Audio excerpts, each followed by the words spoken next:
because because there's so much information, it'd be ideal to save your questions at the end. If there's one that is pressing, both our presenters are open to answer your question on the fly, but it would be ideal to save them to the end. I will be following the chats and we'll monitor that. We'll save some time at the end. We have till 12:15. And so we'll give about 10 minutes, 10, maybe 15 for the questions at the end. At the end of this, then you can go back to the main room in the flyer or into your next presentation.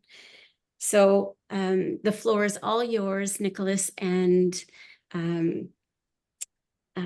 Rachel. Thank you very much. Rachel and I are pleased to be here to be presenting to you on a topic that is contentious and that we have done, I think, some interesting research about. We just want to acknowledge, first of all, much of this presentation will be about research that has been done with Ontario lawyers, mental health professionals, child protection workers, and most significantly, parents and children who've been through some of the cases. And we're very grateful to everyone who participated. We also want to acknowledge funding from the Law Foundation of Ontario, the Canadian Legal Research Foundation, and the SSHRC. We had a number of students who were working on this with us for data collection and so on. We're grateful to them as well. And I personally want to acknowledge that while I was very much involved in the research and the analysis, as so often in my work with Rachel Birnbaum carried most of the heavy lifting. The major part of the presentation will be a report on 4 related studies that we did that were primarily based on cases in the 2010-2020 period, and following up. And this kind of follow-up research, retrospective research, is extremely important in this field and is very rarely done. Perhaps the most interesting part is the follow-up with 6 children and 13 parents. We also have the views of professionals. I'll be having a bit of an introduction talking about the concept of children resisting contact and parental alienation, and we'll have some conclusions and then time for discussion. The concept of parental alienation was developed as alienation syndrome, parental alienation syndrome, by Richard Gardner in 1987. I would say that the courts, mental health professionals were talking about it since the beginning of the 20th century, since 1900. But Gardner really articulated an idea. His idea was in many ways important, but also very limited. And this has been recognized, I think, now that parental alienation is not a syndrome. It's really a way of describing an interrelationship between children, between a child who post-separation has been influenced by a parent, one favored parent, to have unreasonable negative feelings and attitudes and behaviors towards the other parent that are disproportionate to their actual experience with that parent. One of the aspects of this is that one is looking at the conduct actually of both parents. Are parents engaging in alienating behavior, undermining the relationship with the other parent, making denigrated comments, having conflicting events scheduled, and so on? There's a large literature about this, recognizing that parental alienating behavior is not uncommon in high conflict cases. This is not all separations. Most people who separate most parents who separate can come to a reasonable child-focused resolution through mediation, through their own negotiation. But there's a smaller high conflict group, which also includes cases where there's family violence, and we'll talk about that a little bit. But in the context of children who are resisting contact, one helpful way of thinking about some of the cases, is it due to the influence of one parent, primarily one parent alienation? Is it due primarily to the conduct of the rejected parent? perhaps their abuse or situation of realistic estrangement, recognizing that these are descriptive terms. Many cases are very complicated. The conduct of both parents always has to be assessed and considered in trying to understand what's going on. The concept of alienation, of parental alienation, is still very much used by, and there are some very strong advocates of this idea, done a lot of research. We cite a few of their work here, who many of them advocated that it should have been included in the Diagnostic and Statistical Manual of the APA. It was not, but they still are very much saying, alienation is a form of abuse, emotional abuse, it's a form of family violence. There's another group, really, we would say at the other end of the spectrum now, and they've been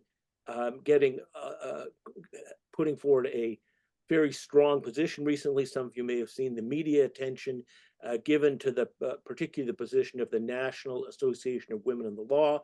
There's a literature about this who argue that parental alienation is a concept that is, first of all, a pseudo-scientific concept, not have reliability, and not be used for court interventions. And it is, they argue, generally speaking, put forward by fathers who are abusive themselves.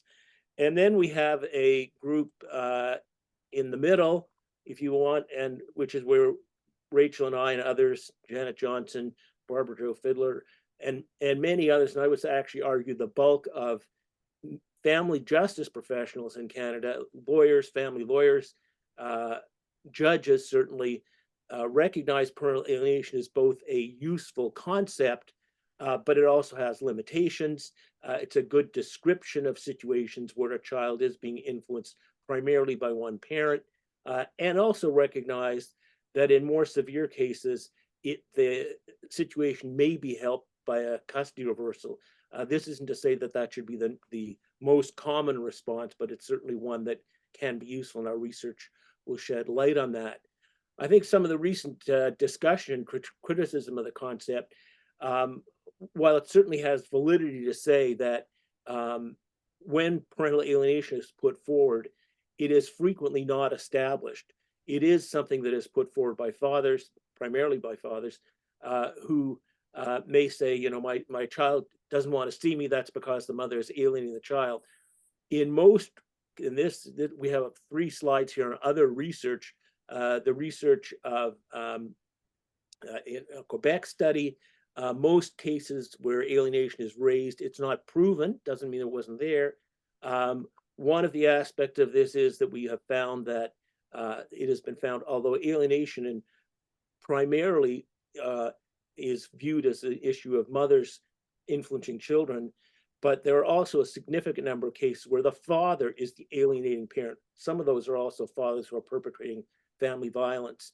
And the issue of family violence and the overlap between family violence and alienation is certainly a significant issue, but most cases where alienation is raised do not involve intimate partner violence. And custody reversal, which we'll be talking about, certainly occurs and may well be an appropriate response, but most cases it is not the response, even where there's a finding of alienation. So I cited one study from Quebec.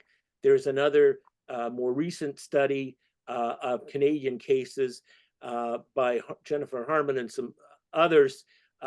She only looked at cases where alienation was found, as opposed to all cases where alienation is raised. So it's a different methodology. Reported Canadian cases. Again, most alienation is by moms, but a significant number, a third of cases, by fathers. Most alienation cases do not involve intimate partner violence allegations. There are certainly many cases, and one of the controversial things, but I think a reality, is when alienation is raised and the judge concludes that there has been alienation, often it's because they're rejecting an unfounded, fabricated, malicious allegation by the mother. Most of those cases, the judge says it's not malicious, it's probably due to the mother's mental state her personality disorder that she made this allegation. Expert evidence, significant in these cases, but not always present by any means and not necessary.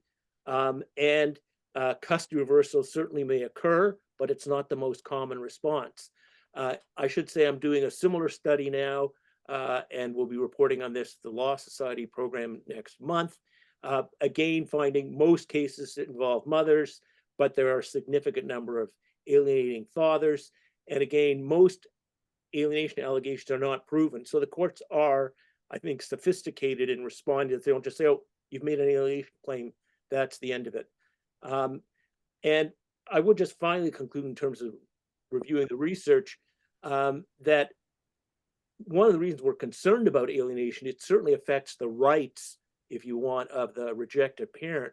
But more significantly, alienation has a range of negative effects on children who've been alienated. I refer here to a recent article that summarizes research. The research in this area, all the research has significant limitations, but that is true also about the research on the effects of high conflict, intimate partner violence. We know all of these are harmful to children. How harmful it is to an individual child is more problematic. So I'm going to turn it over now to Rachel, who's going to talk about our studies. Thank you. Next slide, please. Nick's going to be doing the slides. So we looked at we went to the database, went back to the case law, and similar to other studies that Nick just reported on, out of 67 where a court made a finding of parental alienation, the mothers were the alienating parent in 60% and fathers still fairly high of 40%. So similar numbers. Next slide, please. So what we don't know is, so what happens, Nick, next slide, please.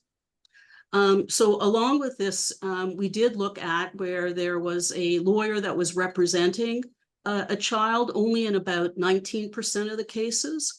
Mothers and fathers had very high representation by a lawyer, which is good because these are serious matters in terms of the allegations and then what could happen. Next slide, please. Where there was crossover of alleged child abuse, almost 42%, and that's important for child welfare to know about, and as they're often being called in to investigate. The police were involved in about 66% of the time. Child protection was involved in a very high number, 72% of the time. And similar to what Nick was saying, where an expert expressed an opinion about alienation, there was about 48% of the time. Next slide, please. So what are some of the long-term outcomes? Well, sole custody to the rejected parent. So that was where custody was switched up to 50% of the time. Of course, there's also sole custody to the favored parent 30% of the time. Visitation, no access to the favored parent in about 23% of the time. So when custody was switched, or where the favored parent did not have, was not granted any time. Counseling was really a mixed bag. We only had some counseling in about 57% of the time in terms of either the child or the parent child or a mix or some kind of transitional counseling. Next slide, please.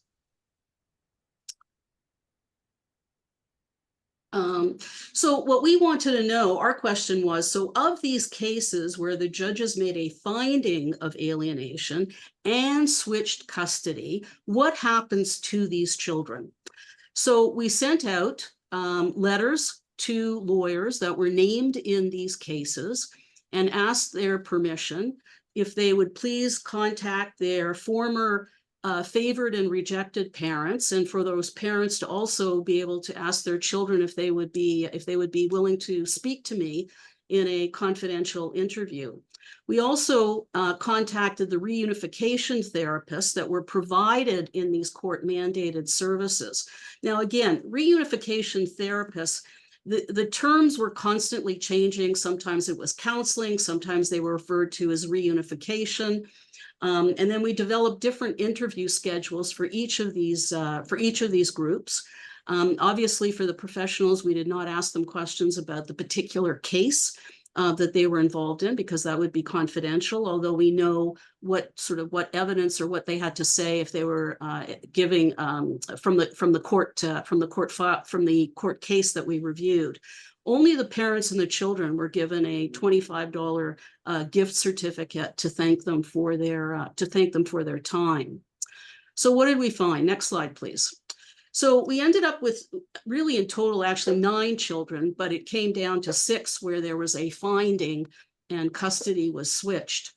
We did try to recruit both alienation cases, both with and without custody reversal, but research is not easy to do and even more difficult in this particular area. So we were only able to get 6 children, all who were subject of a finding of alienation and where custody reversal was made from the mom to the dad. The children at the time of court were between 4 to 14 years, and at the time of the interview were between 12 to 20 years, hence we call it retrospective, but not all that long in terms of intervening years. Next slide, please. So what are some of the long-term outcomes in general? So all 6 children had a good relationship with their formerly rejected parent, which was the father. This was 3 to 7 years post-court decision. None of these children, though, had any contact with their previously favored parent, and some of them talked, which I'll talk about shortly, how much they missed that parent. But did not talk about that the court made a wrong decision, but just were very frustrated and really didn't know what was going on. They felt that the litigation went on far too long and they found it very, very stressful. And in general, many felt that they weren't heard by the court. And I'll talk a little bit about that. Next slide, please. So there were mixed views about these interventions. Some children found it extremely helpful and they were able to reflect on what was happening to them and what was going on, and they were grateful to be able to talk about it. Some said that there were some social workers, for example, they didn't believe me when they were being told that something was going on. And then, of course, there were some children, as I said, that if you're fortunate enough to have some kind of an intervention, that it's really important to be able to get a better understanding of what's going on in the family dynamic. Next slide, please. Children feel most definitely excluded from the legal process. Children were always saying to me, I knew what was going on, but nobody, the judge wouldn't listen to me, or the lawyer was not listening to what the child had to say. One child said I wasn't allowed to speak in court because, of course, when it comes to parental alienation, oftentimes the court will say, well, we already know what the child's going to say, therefore I'm not going to place as much weight. But yet, and sort of negating the fact that these children do have views and preferences that should be listened to, and the court can then make a determination. They found in the interviews with the parents, so in total, we actually had 138 participants.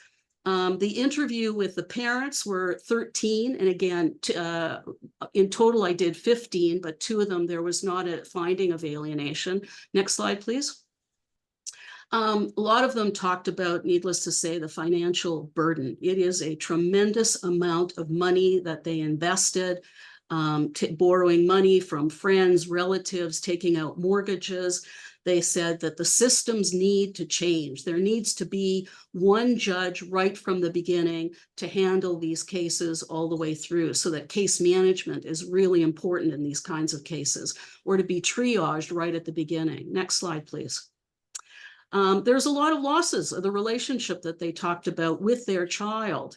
that they have, that constantly trying to fight this uphill battle of, no, I'm a good parent. Why can't I see my child? And there was a lot of anger with the court that the courts were allowing this to happen. There were all kinds of adjournments or no decisions being made every time they would go to court. And then there were a number of individuals who said, no, this judge was fantastic. The judge really heard and listened and patiently handled this matter. Next slide, please. So then we also interviewed, so that was sort of study number 1, and then 2, we also interviewed professionals in total, which was about, which was part of that 138. Next slide, please, Nick. So of those 67 cases, there was only about 13% or so, but there's about 13 cases where there was a children's lawyer.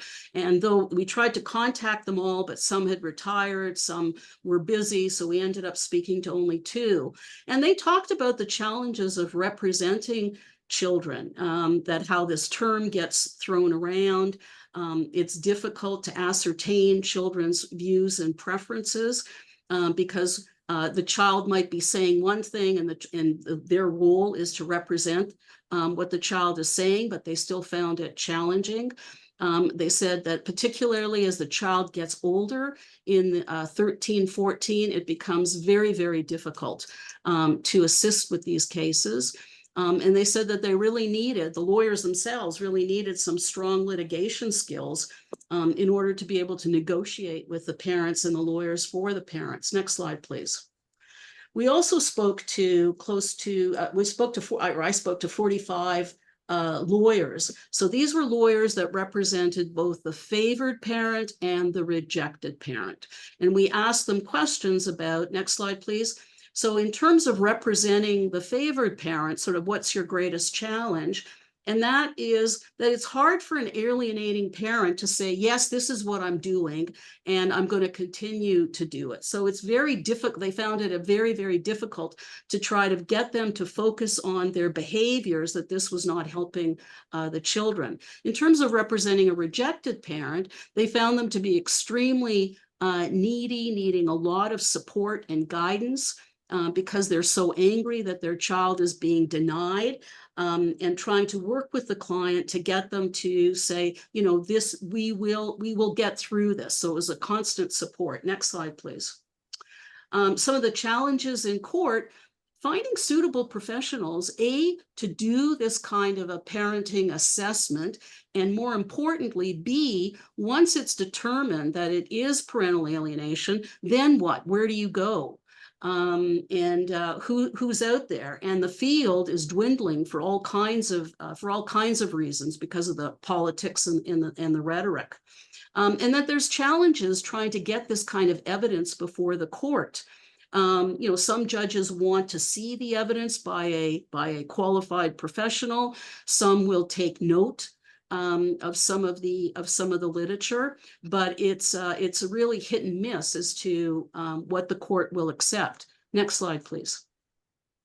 So some of the themes from these parents' lawyers, they more than not, they found it extremely emotionally draining for them to be representing either the alienated or the rejected. The lawyers for the favored parents often don't properly address those alienating behaviors of their clients because they feel that they're not going to be heard. And then lawyers for the rejected parents find that the clients are often unrealistic or unwilling to acknowledge that they may have a part of this, because this is a systems problem, not necessarily one side or the other. And that the quality, they had concerns about the quality of the OCL services. It depended on the skill level. So oftentimes the children's lawyer will have a social work assist, and that was how qualified and competent that assist was. So they're saying there's a strong need for specialized training for judges and lawyers, and certainly a need for judicial case management and far more resources at the front end, not at the back end years later, once all the damage has been done, and trying to rewind it. So that's why we say may be helpful in terms of changing custody, but we don't really know that from a clinical point of view. There's not enough evidence for that. Next slide, please. So the therapists that were providing some of these court-mandated interventions, I spoke to about 17 of them. Highly skilled, next slide, please, highly skilled, highly qualified, and they too talked about some of the challenges with the favored parent. Trying to get the favored parent, I mean, to develop some insight into their behaviors, that what they're doing is not helpful to their child. And instead, they were constantly, the favored parent would be looking for flaws and how to report the therapist, etc.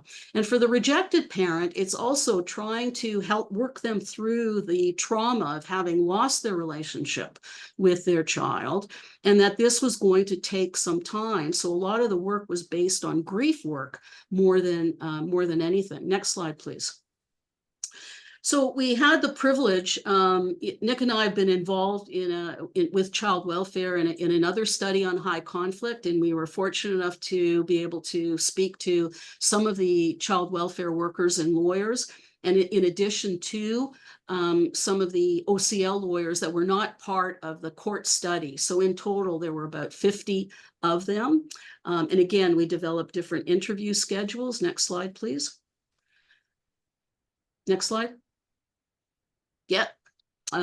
So the professional's understanding of alienation, the OCL clinicians saw it as really in terms of bad-mouthing the other parent, not valuing them. What was really that I was not, that, you know, what was surprising to some degree was that the OCL policy says that they are not permitted to express an opinion about alienation, or even to use the word alienation. So many of them are describing the behaviors. From the child protection workers' point of view, they just see this as a smokescreen, that really what this was about was a male perpetrator of violence, and that this was a litigation strategy. And some did see it very much present in some of the families that they were working with. Next slide, please. The OCL clinicians felt that there needed to be much more therapeutic work than just simply labeling the concept, which is quite true, and trying to keep the focus child-centered to what they're seeing at the moment. From the child protection point of view, they saw that we need a much bigger holistic understanding of this. And that, again, like the lawyers, they found inconsistency amongst the OCL, whether that was OCL lawyers or OCL clinicians, and that many didn't have a good understanding, in their opinion, about intimate partner violence and the impact that it was having on those particular families. Next slide, please. The OCL lawyers also found that, you know, representing older children is extremely difficult in these cases, because you have to give a lot of weight to their views and preferences at around 14, 15, and 16. And that the lawyers were not really equipped to deal with these kinds of particular cases. No, and it's the same issue with the child protection lawyer, that they found that there was such a strong emphasis on listening to the rights and views of what the child had to say, that it made it very, very difficult to work with these children from a protection point of view. Next slide, please. So there was a lot of frustration amongst this group. They talked about 8 to 9 month wait lists and the cost of those therapists, which was extremely cost prohibitive from child welfare point of view, or even from the OCL point of view, and that there's a shortage of therapists, much like sort of the graying of the family law bar. Well, there's a lot of graying of the professionals out there who are actually qualified and competent to be doing this kind of work. And they felt that the court is not a well-placed place to be fixing kind of what are social work problems, family systems problems. Next slide, please. So like all studies, as Nick said earlier, there are limitations to all of them. Ours was no different.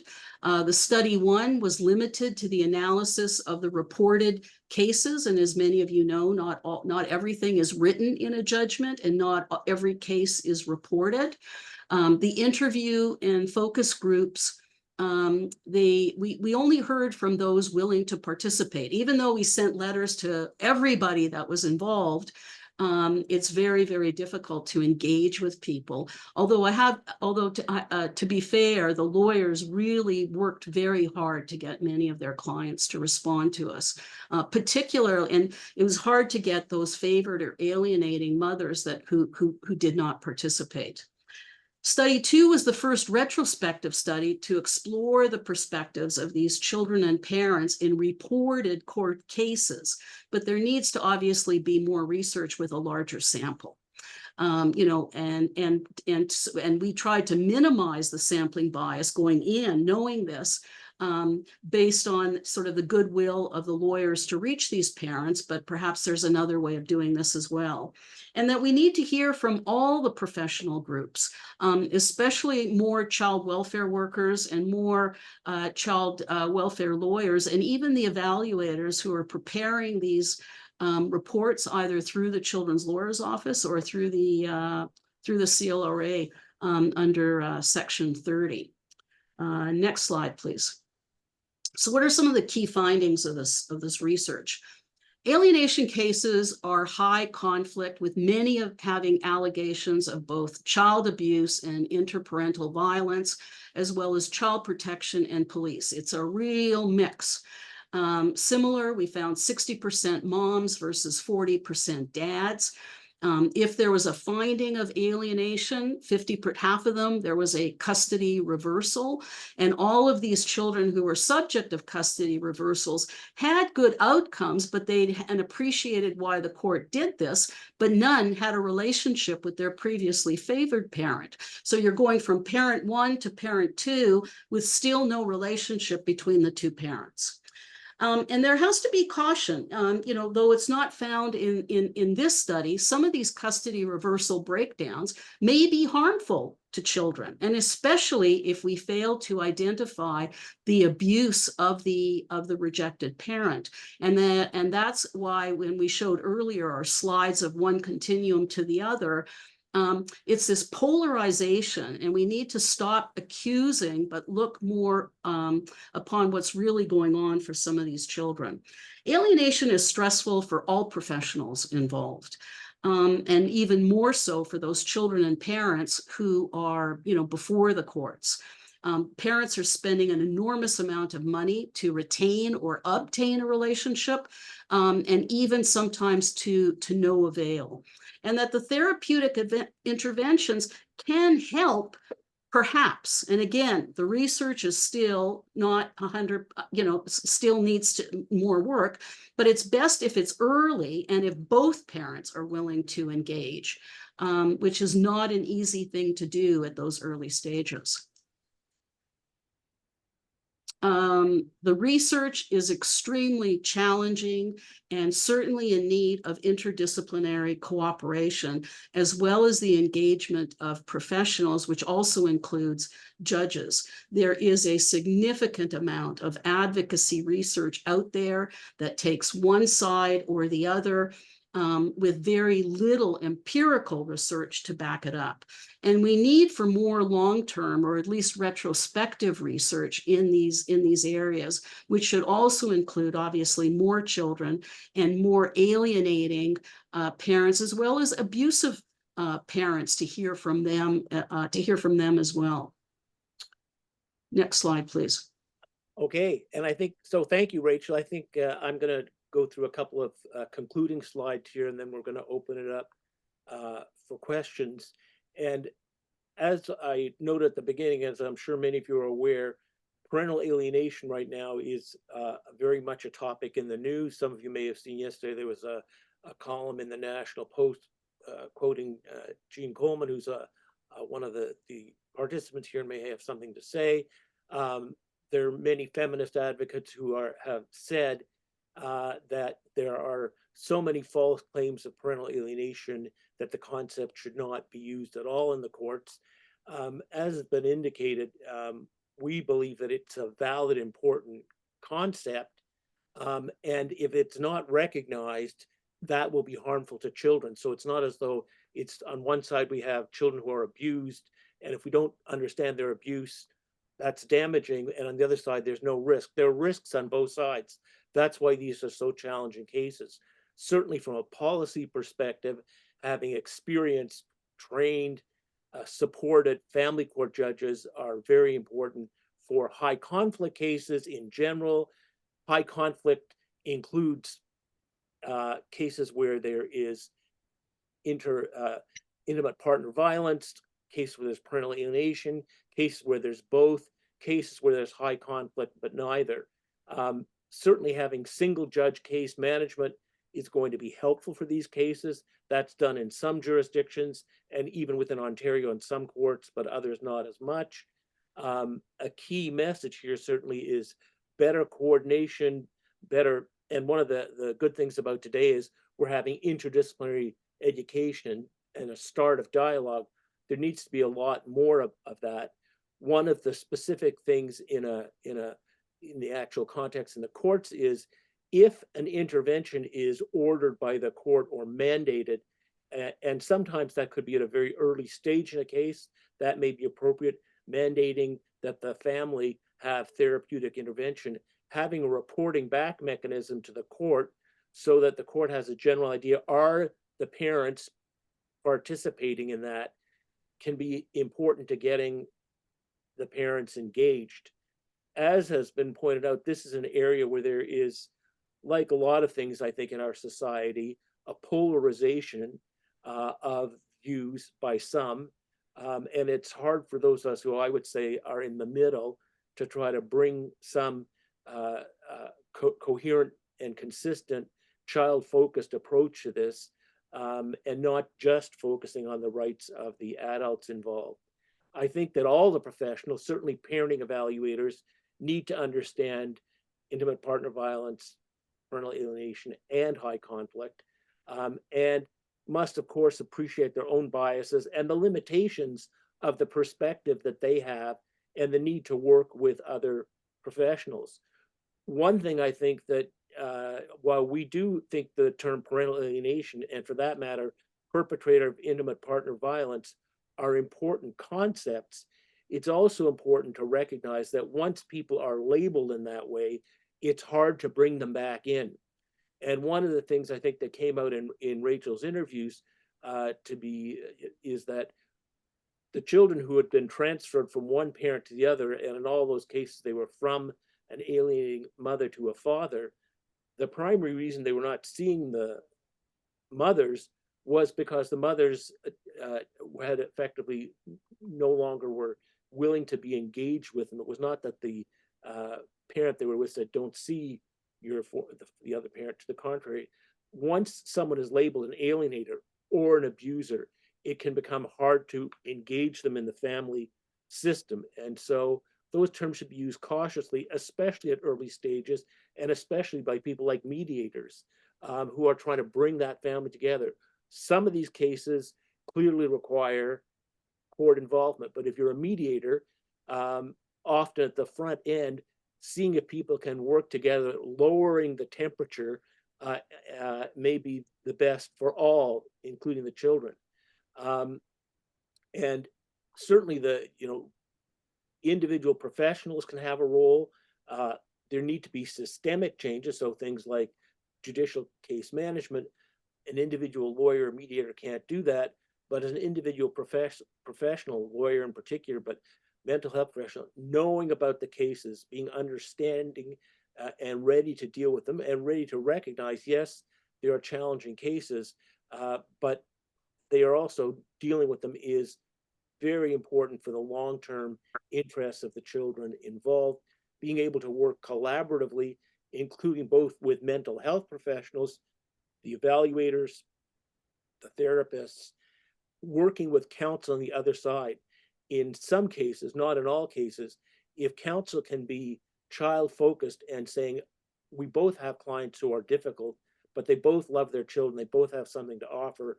Maybe one or both of them did not behave in a child-focused or appropriate way. Maybe one was abusive.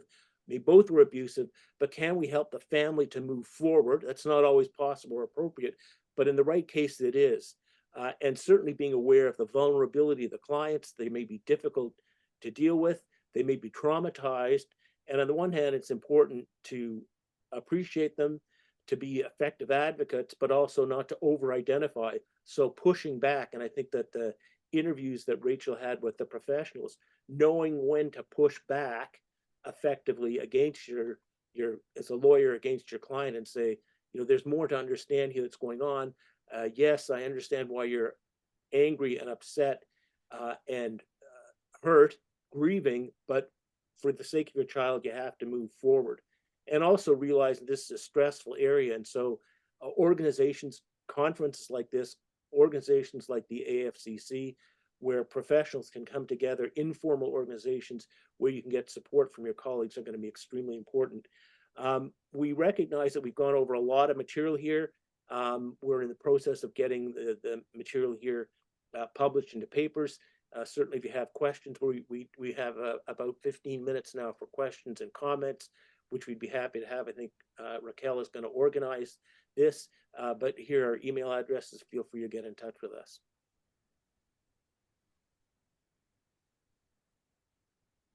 So Raquel, it's over to you. I think could microphone be off?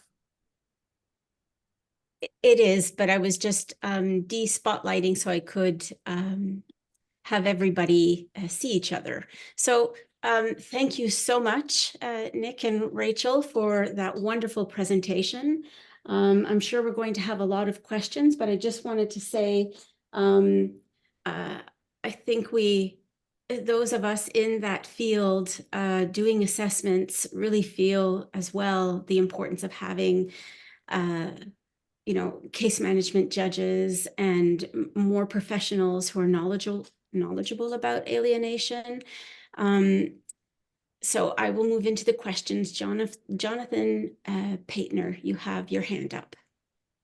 Yeah, thank you, Dr. Bala and Dr. Birnbaum for your presentation. It was excellent. My question is about the use of the term parental alienation as a legal strategy and tactic in family court. For me, it seems like an overused label, and it's often used in an attempt to dismiss like a parent's own responsibility in the complex dynamics that lead to this kind of issue. I'm just wondered what your comments were on that. My perception that the term is overused in family court. So I think, and Rachel may want to add some comments here. Clearly, it's over. I mean, one of the ideas here, we have something sometimes called concept creep, so that it is an important idea. It used to be a very narrow clinical term. Now it's used often by parents whose children, in some cases, the child is actually not saying, I don't want to see you. The child is a teenager and saying, basically, I don't want to see my parents, either one of you, as much. I'm spending more time with my friends. In the case where it is raised, I think the literature, our studies did not specifically deal with this, but other studies have, that in most cases where it's being raised in court, judges are not accepting the claim of parental alienation. So in that sense, yes, it's overused. I should say, in fairness, the concept of abuse, intimate partner violence, is also a concept where we've had a bit of concept creep. In other words, in high conflict cases, it's very concept. I was a victim of financial abuse, emotional abuse. Yes, those concepts do exist and are valid, but every case where it's raised, there may not be abuse either. So there's and I think the role of lawyers, at least as family lawyers, I would, as an educator of family lawyers, say one of your missions is to push back against your client, to be realistic with your client. Is this truly a situation? And recognize that if you say this is parental alienation, we push that side of it, it's going to raise the temperature. Can we lower the temperature? Can we get you to both be child focused? Yeah, the only thing that, it's a good question, Jonathan. And yeah, it is being used a lot. And as Nick says, so is the word. I mean, we did a research study on the term high conflict, and all of a sudden every family coming to court was high conflict. We need to be really careful that we focus on children and parent-child relationships.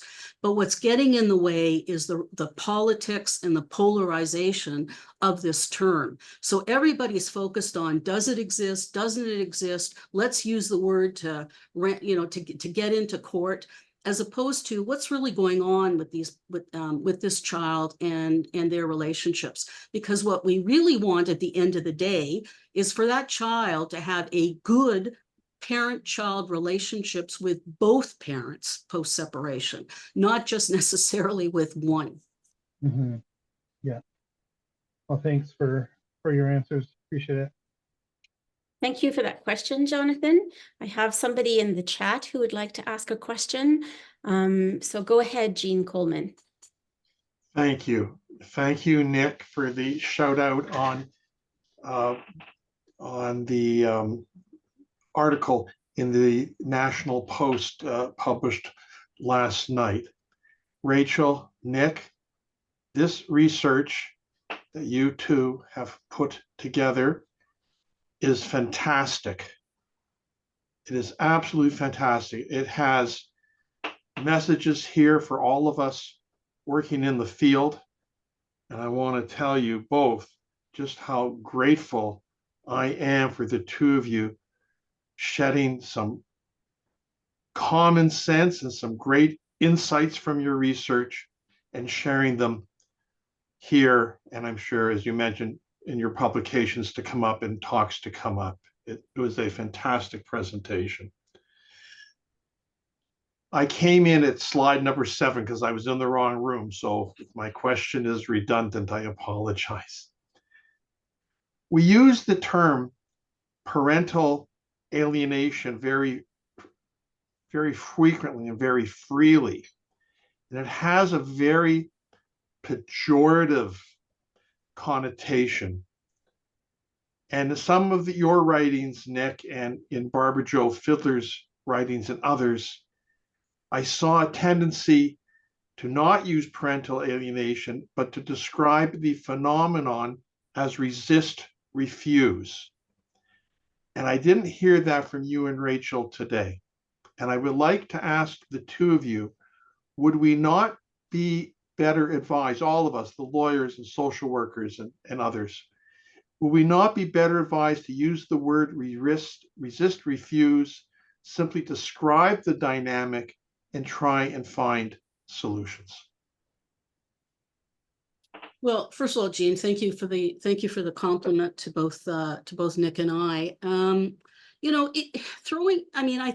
Resist, refused has started to become clearer in some of the more recent writings when we're talking about alienation.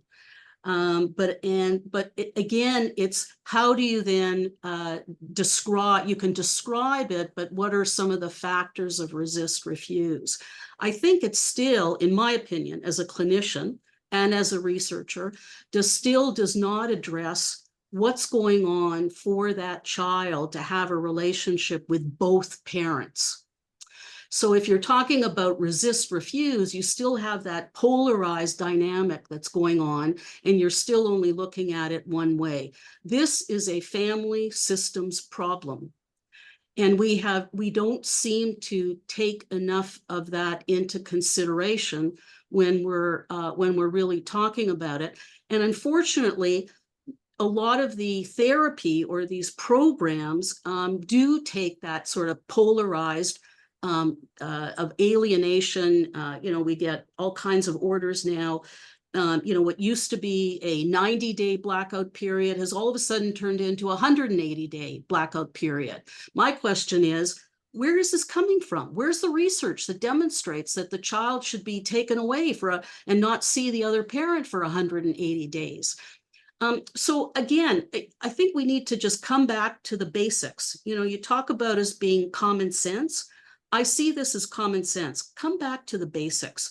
what's going on for that parent-child relationship with both parents, as opposed to parental alienation, resist, refuse, or any other kind of terminology that we're looking at. So I don't know if that answers your question. This is a really, as you know very well, a very challenging area. And it's got more rhetoric than it does, and more advocacy than it does of anything that's common sense or research outcome oriented. And that's why we decided to go after. So what's really going on with these cases? So I want to take the rhetoric out of it. And if we use more the words resist, refuse, and describe the behaviors and look for the proper treatments and interventions, where hopefully a lot of people aren't going to get their back up as much, and we can be more effective in our interventions, no matter in what sphere. So, by the way, I like Rachel. Thank you, Jean, for your kind words. I agree that using resist, refuse rhetoric descriptors can help to lower the temperature, which should be an objective of a family lawyer when a client comes in. And the client comes in and says, "My children are alienated," and you have to, what's actually happening? And if dad says, my child isn't coming to see me as often as he used to, well, what's going on? Oh, he's 15, maybe he's, as I said, spending time with friends, or there may be other issues. There may be issues about the step family, for example, and so on. So certainly not heightening the temperature as soon as the client comes in and says, "You say parental alienation, I say we're going to court. Let's, we're going to show that other parent is at fault." So it can be challenging rhetoric. On the other hand, I think there's a couple of things. One is telling a parent, whether you're a lawyer, a judge, an evaluator, you are engaging in alienating behavior, or conversely, are you supporting the child's relationship with the other parent? What you did may be alienating behavior. That may not be your intent, but it may help focus. Similarly, with abuse, most people who are abusing their children or their former partner are not going to admit that they've been abusing it. They don't like to confront that. They say, "Well, I was a little angry that time." Well, actually, if you're angry and you hit somebody, that's abuse. Now, is that language helpful? Sometimes it is, and sometimes it isn't. So I agree very much with the context. Having said that, in the pre-court, especially in the mediation context, lowering the temperature, absolute negotiation. Can you get a voluntary involvement?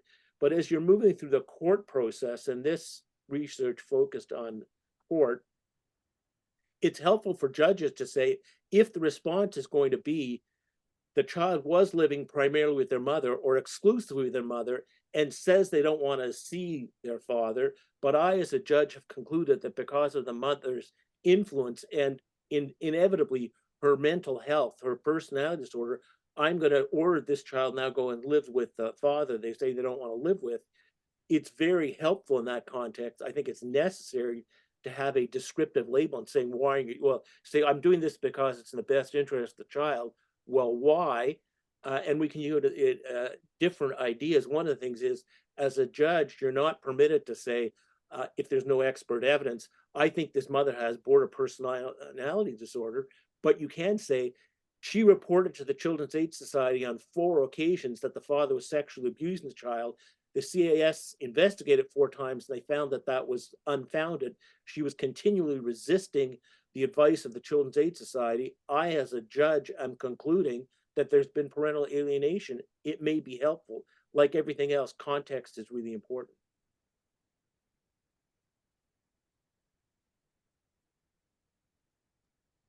Thank you very much, Dr. Birnbaum and Professor Bala, for that very thorough response. I have another comment in the chat that I wanted to share with you. It's from Julia Fort, and she says, FGC holds a basic principle of safety first. In your research and experience in these cases, what role can FGC have when parents are so far apart in their relationship? It's a very good question. Again, holding that child at the center of what's going on becomes very difficult because the parents are too interested in pointing a finger at the other one, and safety for the child gets lost in all of this. And notice how I say safety for the child, but I also include safety for the mother and safety for the father, because you can't have a safe child if they're not having a safe parent-child relationship with both of them. So it requires a lot of a good skilled clinician, which again are few and far between, and getting at this right at the beginning of the case. So yeah, and I think it's a very good question. I mean, one of the things I would say is, I think family group conferencing is enormously valuable in many, many cases, but the higher the conflict, and we're talking particularly the subset of cases that are actually going to court, that are having a court decision, are not going to usually be appropriate for mediation. And indeed, one of the realities is that some children are not going to be able to have a relationship with both parents, at least for a significant period of time. And that doesn't necessarily mean, oh, someone says there's been parental alienation, let's reverse custody. In some of the cases, the child is going to remain with the favored parent, especially as the child gets older. If that parent is functioning reasonably well, and the conflict is so high, I mean, one of the dynamics that's going on here, one view of parental alienation cases often is the child can't deal with the parental conflict. And the child's response to that is to say, these people, both of whom on some level I love and know I'm part of, are so entrenched in conflict, I have to choose one side or the other. And by the way, I mean, we see this, of course, internationally. Can Canada remain, friends with both sides in a very bitter conflict? Not, obviously it's challenging. And certainly for a child, the child may say effectively, well, the parents I have to choose a side here. And it may well be that the court concludes and the parents conclude, or that the child for a period of time, maybe years, will not have a relationship with both parents. We do see cases where the conflict is very high. The child says, I don't want to see one parent. And later in life, when they're young adults, they come back to the rejected parent and say, I said I hated you. I never wanted to see you again. Actually, I now realize that was unnecessary, and I do want to have a relationship. So we see spontaneous reunifications. We see reunifications because of therapy that may be begun 5 or 8 years after separation. So as Rachel pointed out, we saw this research as point in time. It's not saying that these 6 children will never see their mothers. They may well at some point say, I'm ready, or the mother may say, you know what, I want to get over this. There is a possibility of resuming a relationship. So it's not, these cases do evolve over time, and it's important to recognize that. And similarly, if there's an issue of parental violence, it may well be that contact has to be suspended with an abusive parent, but it may be that at some future time that will be resumed, or that supervised visitation can go on. Thank you so much. That was helpful, I think, for many of us around the table today.